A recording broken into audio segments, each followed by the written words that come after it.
Hello दोस्तों, तो आप सबका वेलकम है हैरी पॉटर के प्रीक्वल एपिसोड 5 के अंदर। लेकिन एपिसोड 5 को शुरू करने से पहले जैसा आपको पता है कि आपके सवालों के मैं जवाब देने वाला हूं, जिसके साथ आपने लगाया था हैशटैग Q&A।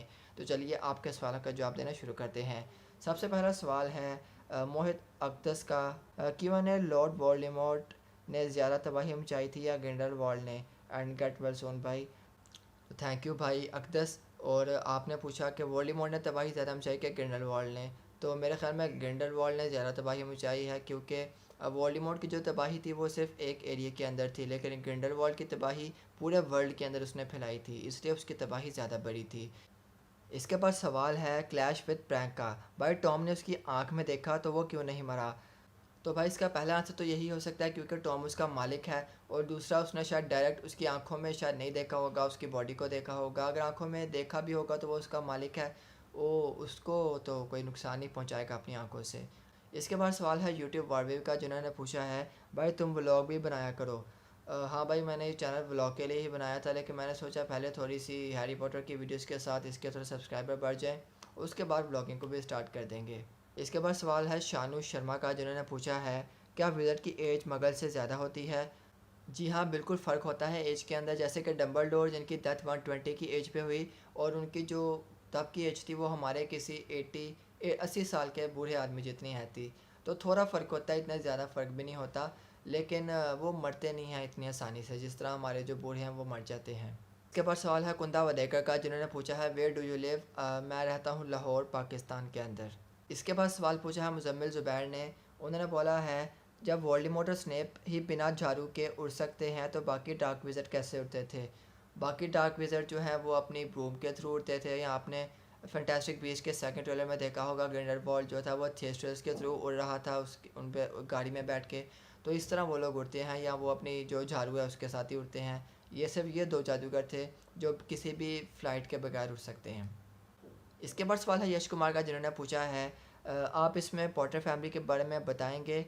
हाँ, मैं इसमें पॉटर फैमिली के बारे में भी ज़रूर बताऊंगा। जैसे स्टोरी आगे बनेगी, जैसे भी हैग्रिड के बारे में मैंने आपको बताया, उसका बैकग्राउंड, उसके बारे में इतना ज़्यादा पता नहीं है, जितना पता मैंने वो बता दिया। लेकिन जब पॉटर फैमिली आएगी तो उनके बारे में तो काफ़ी कुछ पता होगा। तो बस आगे स्टोरी चलती जाएगी तो सारे करेक्टर्स इसमें आते जाएंगे। इसके बाद सवाल है पोर्टल वर्ल्ड का, जिन्होंने पूछा है भाई आपको ये स्टोरीज़ कहाँ से मिलती हैं? भाई ये जो स्टोरी है वो मेन स्टोरीज़ बुक में दी गई हैं, लेकिन बुक में इतनी डिटेल के साथ और इतने ज़्यादा डायलॉग्स नहीं बताए गए। ये मैं खुद से भी थोड़े, बल्कि काफ़ी डायलॉग्स जो हैं वो मैं खुद से ऐड करता हूँ, लेकिन स्टोरी जो है वो बिल्कुल ओरिजिनल है। जो कुछ हुआ है मैं उसी को बताता हूँ, बस उसमें डायलॉग खुद से ऐड करता हूँ ताकि स्टोरी थोड़ी इंटरेस्टिंग हो जाए। इसके बाद सवाल है उमैर आसिम का, जिन्होंने पूछा है मेलफॉय फैमिली डेथ ईटर कैसे बनी? ये आपको बहुत जल्द पता चलेगा। स्टोरी आगे जा रही है, आपको लूसियस मेलफॉय भी स्टोरी में नज़र आने वाला है, तो आपको पता चल जाएगा कि वो लोग कैसे डेथ ईटर बने हैं। इसके बाद सवाल है जावेद खान का। उन्होंने बोला है James Potter and the hall of elders crossing के बारे में कुछ बताओ। वो जो स्टोरी है वो एक फ़ैन मेड स्टोरी है, वो जेके रोलिंग ने नहीं लिखी, उसको एक आदमी ने लिखा है एक बुक की फॉर्म के अंदर। जिस तरह मैं फ़ैन मेड वीडियो ये बना रहा हूँ, जो स्टोरीज़ की हैं, इस तरह उन्होंने अपनी बुक बनाई है, और उसमें जो हैरी का बेटा बड़ा जेम्स, उसके बारे में सारी स्टोरी है उसकी। खुद से बनाई गई है, लेकिन काफ़ी अच्छी स्टोरी है। अगर आप उस बुक को पढ़ सकें तो पीडीएफ फॉर्म में, फॉर्मेट के अंदर वो गूगल के ऊपर फ्री में अवेलेबल है, आप उसको जाके पीडीएफ में डाउनलोड करके पढ़ सकते हैं। इसके बाद सवाल है आशीष सुधाकर का, जिन्होंने पूछा है भाई मैं आपसे ये पूछना चाहता हूँ कि प्रोफेसर फिलियस फिल्डविक को हमने Harry Potter and the sources store में देखा, तब उनकी एज तकरीबन 100 से भी ज़्यादा लग रही थी। राइट, वाइट हेयर दाढ़ी और वाइट ही, यानी हेयर उनकी दाढ़ी वाइट ही थी, और फिर हाफ ब्लड प्रिंस में उन यंग थे, डेथली हालोस में भी यंग थे, तो ऐसा क्यों था? एक नाम जादूगर था, ये किस तरह का जादू था? Please answer. ये जादू था डायरेक्टर्स का, क्योंकि बुक के अंदर उस प्रोफेसर की एज नहीं बताई गई थी, ना जो स्क्रिप्ट थी उसमें उनकी एज बताई गई थी। इसलिए पहली मूवी के अंदर उनको बूढ़ा दिखा दिया गया, और नेक्स्ट मूवीज़ के अंदर उनको जवान कर दिया गया, क्योंकि पहली जो बुक लिखी गई थी उसमें उनकी एज नहीं बताई गई थी कि उनकी एज क्या है। इसलिए उनकी एज कोई भी रखी जा सकती थी, क्योंकि जो मूवीज़ हैं वो बुक्स की स्टोरीज़ को देख के बनाई गई थी। लेकिन आगे चल के शायद जेके रॉलिंग ने आगे चल के हाफ ब्लड प्रिंस में उनकी एज को ज़ाहिर किया था बुक में, और वो एज कम थी, यानी कि वो 100 साल नहीं थी जैसे वो पहले मूवी में लगे थे। इसलिए फिर उस बुक के हिसाब से उनको वहाँ पे छोटी एज में दिखाया गया। तो मेरे ख्याल में आज के लिए इतने सवालों का जवाब काफ़ी है, क्योंकि ये वीडियो काफ़ी बड़ी हो रही है और एपिसोड को भी शुरू करना है। तो बाकी जिन लोगों ने सवाल पूछे थे उस वीडियो पे, मैं अगली वीडियो में भी उनके सबके जवाब दूंगा। तो फिक्र नहीं करने के, किसी को अभी तक जवाब नहीं मिला, सबको जवाब मिलेगा। तो आज की वीडियो के नीचे आप लोग सवाल मत पूछो, क्योंकि अगली वीडियो के अंदर मैं उन्हीं सवालों के जवाब दूंगा जो अभी पिछली वीडियो के रहते हैं। तो चलिए जल्दी से शुरू करते हैं आज के एपिसोड को।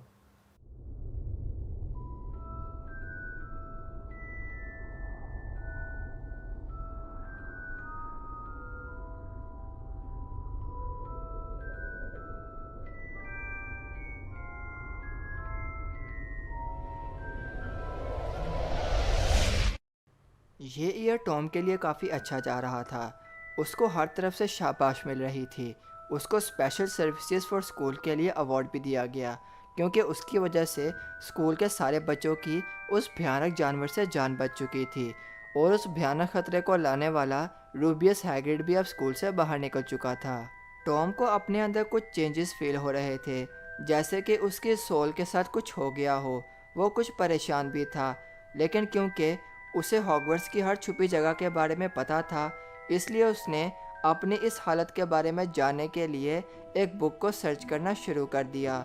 और वैसे भी चैम्बर ऑफ सीक्रेट्स को ढूंढने के लिए उसने स्कूल के चप्पे चप्पे को तलाश कर लिया था।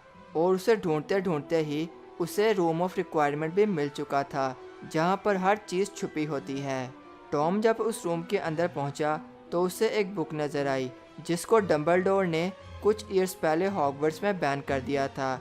और उस बुक को इस रूम में छुपा दिया गया था, ताकि कोई भी स्टूडेंट कभी भी इस बुक तक ना पहुंच सके। लेकिन टॉम से किसी भी चीज़ का छुपना बहुत ही मुश्किल था। उसने जल्दी से जाके उस बुक को पकड़ लिया और उसे रीड करना शुरू किया। वहाँ पर उसे एक अजीब चीज़ के बारे में पता चला। उसका नाम था हॉकरक्स। उसने उसे पढ़ना शुरू किया, लेकिन उसको समझने के लिए उसे किसी न किसी टीचर की ज़रूरत भी थी। उसे सिर्फ वहाँ से यही पता चल सका कि वो इस हॉकरक्स को यूज़ करके अमर हो सकता है। अमर का नाम सुन के टॉम का दिमाग बहुत ही ज़्यादा घूम चुका था, क्योंकि उसकी ज़िंदगी की सबसे बड़ी विश ये थी कि वो कभी भी ना मर सके, क्योंकि उसकी नज़र में एक जादूगर के लिए मरना एक बहुत ही घटिया बात है। और ये बात उन्हें मगल से बिल्कुल भी अलग नहीं बनाती।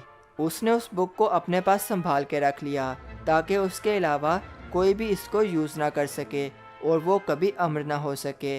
लेकिन उसे किसी न किसी टीचर से इसके बारे में पूछना तो ज़रूर था।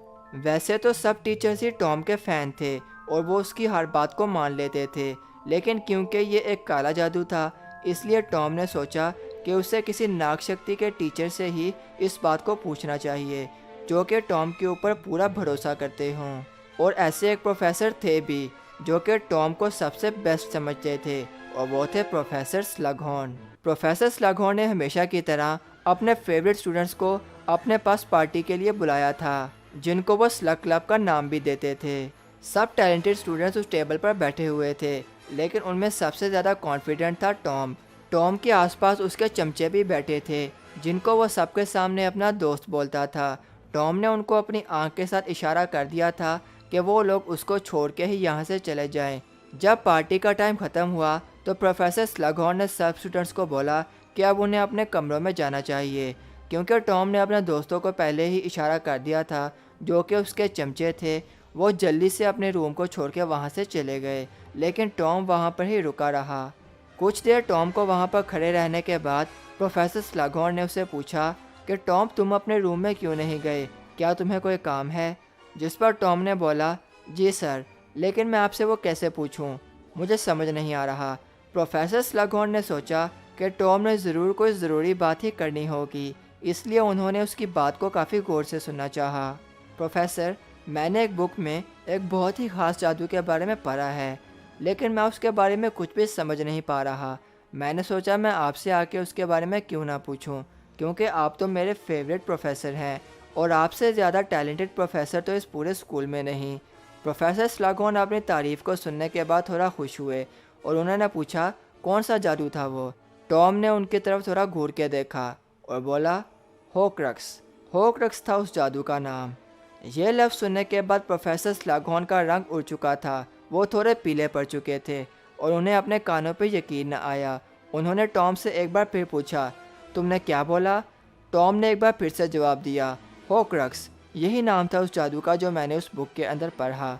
प्रोफेसर स्लगहॉर्न बिल्कुल हैरान थे कि आखिर टॉम इस बुक तक कैसे पहुंचा, क्योंकि प्रोफेसर डंबलडोर ने बहुत टाइम पहले इस बुक को सब लोगों की नज़र से छुपा दिया था। टॉम ने भी उन्हें सच नहीं बताया कि उसे वो बुक रूम ऑफ रिक्वायरमेंट में मिली, बल्कि उसने उन्हें बताया कि उसे ये बुक लाइब्रेरी के रिस्ट्रिक्टेड सेक्शन के अंदर मिली है। प्रोफेसर स्लगहॉर्न ने उसे बोला कि टॉम, तुम जो भी पढ़ रहे हो तुम्हें इसको नहीं पढ़ना चाहिए, क्योंकि ये एक बहुत ही काला किस्म का जादू है जिसे यूज़ करना बहुत ही ज़्यादा ख़तरनाक हो सकता है। इसीलिए तो मैं आपके पास आया हूँ प्रोफेसर। प्रोफेसर स्लगहॉर्न ने बोला कि तुम्हारे और भी टीचर्स हैं, तुम उन्हें भी इस बारे में पूछ सकते हो। लेकिन टॉम ने बोला कि वो आप जैसे नहीं, वो मुझे गलत समझ सकते हैं। क्योंकि प्रोफेसर स्लगहॉर्न को टॉम के ऊपर पूरा भरोसा था, उन्हें लगा कि ये लड़का आगे चल के बहुत ही कमाल का जादूगर बनने वाला है, तो इसको इस बारे में थोड़ी इन्फॉर्मेशन तो ज़रूर होनी चाहिए। इसलिए उन्होंने होक्रक्स की पूरी डिटेल उसको बता दी। होक्रक्स एक ऐसी चीज़ को बोलते हैं जिसके अंदर हम अपनी आत्मा का टुकड़ा छुपा सकते हैं। इस तरह हम अमर हो जाते हैं। एक बार फिर से अमर होने का नाम सुन के टॉम के चेहरे पे थोड़ी सी मुस्कुराहट आ चुकी थी। टॉम ने प्रोफेसर स्लगहॉर्न से पूछा कि आखिर आत्मा के टुकड़े कैसे किए जा सकते हैं। प्रोफेसर स्लगहॉर्न ने बताया कि शायद तुम इसके बारे में जानते हो, कत्ल करने से इंसान की आत्मा का टुकड़ा टूट जाता है और इस तरह वो किसी भी टाइम उस आत्मा के टुकड़े को किसी भी चीज़ के अंदर छुपा सकता है, और जब तक वो चीज़ ठीक रहती है तब तक वो इंसान नहीं मर सकता। अब टॉम को समझ आ चुका था। वैसे तो उसने अपने उस बड़े सांप के थ्रू मॉर्निंग मॉर्टल को मरवाया था। अब टॉम को समझ में आ रहा था कि उसकी सोल के साथ क्या हो रहा है जब से उसने मॉर्निंग मॉर्टल को मरवाया है। वैसे तो उसने अपने उस सांप के थ्रू उसको मरवाया था, लेकिन क्योंकि उसके पीछे टॉम का हाथ था और टॉम उस सांप का मालिक था, इसलिए उसका डायरेक्ट लिंक भी टॉम के साथ मिलता था, और उसके मरने की वजह से टॉम की आत्मा का एक टुकड़ा टूट चुका था। इसके साथ टॉम को एक और चीज़ याद आई। जादूगर की दुनिया के अंदर 7 का नंबर बहुत ही मशहूर है और ये एक बहुत ही पावरफुल नंबर होता है। उसने जल्दी से प्रोफेसर स्लगहॉर्न से पूछ लिया, प्रोफेसर, क्या आत्मा का टुकड़ा सिर्फ एक बार किया जा सकता है, 7 बार नहीं? प्रोफेसर स्लगहॉर्न 7 बार सुन के एकदम चौंक गए और बोले, एक बार किसी को कत्ल करने का ख्याल क्या कम भयानक है टॉम, जो तुम 7 बार बोल रहे हो? टॉम ने उन्हें बोला, मैंने तो प्रोफेसर ये ऐसे ही बोल दिया। प्रोफेसर स्लगहॉर्न थोड़ा सा घबराए और बोले, तुम ये सिर्फ एजुकेशन के लिए ही पूछ रहे हो ना? टॉम ने बोला, बिल्कुल प्रोफेसर, ये बात तो हमेशा हम दोनों के बीच में ही रहेगी। जिसके बाद उसके चेहरे पे थोड़ी सी स्माइल थी, जिसे देख के प्रोफेसर स्लगहॉर्न थोड़ा सा घबराए भी, लेकिन क्योंकि उन्हें लगा कि टॉम एक बहुत ही काबिल स्टूडेंट है, वो कोई भी ऐसी गैर जिम्मेदारी वाला काम कभी नहीं कर सकता, बल्कि उनके वहम में भी ऐसा नहीं था कि टॉम इसको करने के बारे में सोच रहा होगा। ठीक है प्रोफेसर, अब मुझे चलना चाहिए। ये कहते हुए टॉम जल्दी से अपने रूम से निकल चुका था। मेरी एक आत्मा का टुकड़ा हो चुका है और मैं चाहूँ तो उसे एक होक्रक्स बना सकता हूँ, लेकिन मैं किस चीज़ को होक्रक्स बनाऊँ? टॉम अपने रूम में अपने बेड पर बैठा ये सोच रहा था। तब भी उसकी नज़र अपनी एक बुक पर पड़ी जो कि उसके बेड के साथ पड़ी थी। उस बुक के नीचे उसका अपना नेम भी लिखा था। वो बुक उसे गिफ्ट के तौर पे एक टीचर से मिली थी, लेकिन टॉम ने अभी तक उसके ऊपर कुछ भी नहीं लिखा था। वो बिल्कुल ब्लैंक थी। टॉम ने सोचा कि क्यों ना वो इस डायरी को अपना होक्रक्स बना ले। इस तरह टॉम की आत्मा का टुकड़ा इस डायरी के अंदर हमेशा के लिए सेफ रहेगा और इस डायरी के थ्रू वो जब चाहे कभी भी दोबारा से चैम्बर ऑफ सीक्रेट्स को ओपन कर सकता है, क्योंकि उसके स्कूल में रहते हुए तो वो ऐसा रिस्क नहीं लेना चाहता था ताकि स्कूल बंद हो जाए और उसे अपने मगल ऑर्फेनेज में जाके ही हमेशा के लिए रहना पड़े। इसलिए जब वो स्कूल से अपनी पढ़ाई को कंप्लीट करके चला जाएगा, उसके बाद वो किसी और के थ्रू अपनी डायरी को यूज़ करवा के चैम्बर को दोबारा से खुलवा देगा। टॉम ने उस बुक को अच्छी तरह पढ़ा और अपनी टूटी हुई आत्मा के टुकड़े को यूज़ करके उस डायरी को अपने पहले होक्रक्स के अंदर चेंज कर लिया। ऐसे ही टॉम का 6th ईयर भी पूरी तरह ख़त्म हो जाता है और उसे दोबारा छुट्टियों के अंदर अपने ऑर्फेनेज में जाके ही रहना पड़ता है। यह लास्ट टाइम होता है जब उसे अपने ऑर्फेनेज में जाके रहना था, क्योंकि इसके बाद उसका लास्ट ईयर शुरू होने वाला है और हॉगवर्ट्स से ग्रेजुएट करने के बाद वो जहाँ पर भी चाहे जाकर रह सकता है।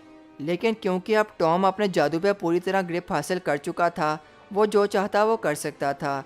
उसने ऑर्फेनेज में जाने के बाद फैसला किया कि वो अपनी फैमिली के बारे में जाके पता करेगा। उसने जादू के थ्रू अपने रूम को बंद किया और वहाँ से गायब होके यानी कि मार्वोलो के घर के बाहर पहुँच गया था। वो घर काफ़ी बड़ा था लेकिन वो बहुत ही टूटा फूटा था और उसके अंदर ऐसा बिल्कुल नहीं लगता था कि वहाँ पर कोई रहता भी है। टॉम ने उस घर के दरवाजे को खोला, अलोहोमोरा, और उस घर के अंदर चला गया। जब वो उस घर के अंदर पहुँचा तो नीचे ज़मीन में एक आदमी गिरा हुआ था। वो आदमी उठ के अचानक देखता है, कौन हो तुम? जब उसकी नज़र टॉम के चेहरे पे पड़ती है तो उसे ऐसा लगता है कि वो पहचान चुका है कि वो कौन सा आदमी है।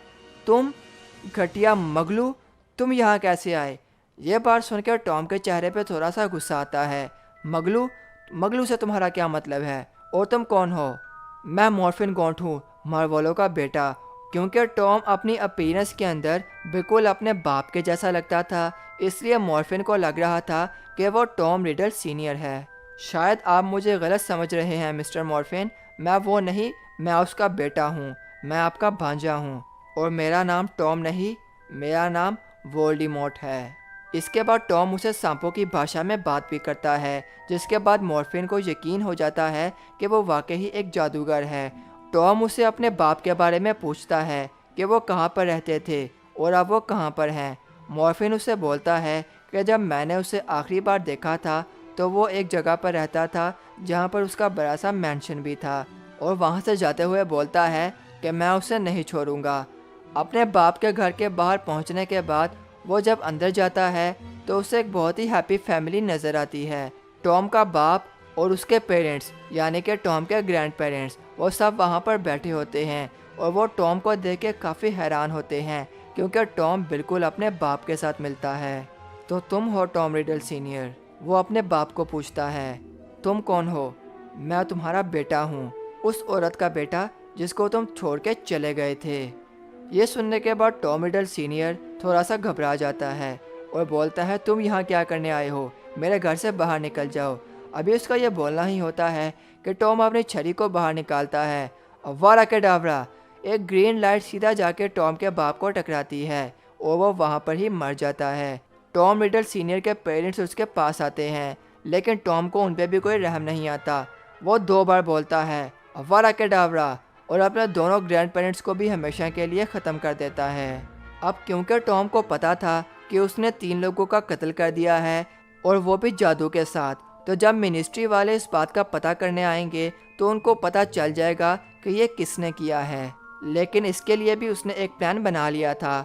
वो वापस अपने अंकल मॉर्फिन के पास जाता है और जाके अपने अंकल की मेमोरी को पूरी तरह से मिटा देता है और उनके दिमाग में ये डाल देता है कि जो भी कत्ल हुए हैं उसको टॉम ने नहीं बल्कि मॉर्फिन ने किया है। और उस जादू को करने के बाद मॉर्फिन अपने मुंह से बोलता है कि टॉम रिडल सीनियर और उसके पेरेंट्स को मॉर्फिन ने खुद मारा है। टॉम जब वहाँ से आने लगता है तो उसे वहाँ पर एक रिंग परी मिलती है जो कि शायद उसके दादा की थी और अब उसके अंकल के पास थी। वो उनकी फैमिली रिंग थी। टॉम उस रिंग को अपने हाथ में पहन लेता है और वहाँ से बाहर आ जाता है। जब मिनिस्ट्री के ऑफिशियल्स को पता चलता है कि किसी किलिंग कर्स को यूज़ करके कुछ मगलुओं को मारा गया है तो वह उसका पता करने के लिए टॉम रिडल सीनियर के घर आते हैं। लेकिन जब वो वहाँ पर पहुँचते हैं तो मॉर्फिन भी वहाँ पर होता है और वह बोलता है कि उसने इन तीनों को मारा है, जिसके बाद किसी को भी इस केस की इन्वेस्टिगेशन करने की ज़रूरत ही नहीं पड़ती क्योंकि एक मुजरिम खुद ही मान रहा था कि उसने अपने जादू के साथ ऐसा किया है। और वैसे भी टॉम ने अपनी छड़ी के बजाय मॉर्फिन की छड़ी को यूज़ करके ही अपने बाप और अपने दादा दादी को मारा था। इसलिए जब उन्होंने मॉर्फिन की छड़ी को चेक किया तो उन्हें लगा कि शायद मॉर्फिन ने ही ये काम किया है और वह मॉर्फिन को पकड़ के हमेशा के लिए एज़्काबान में डाल देते हैं।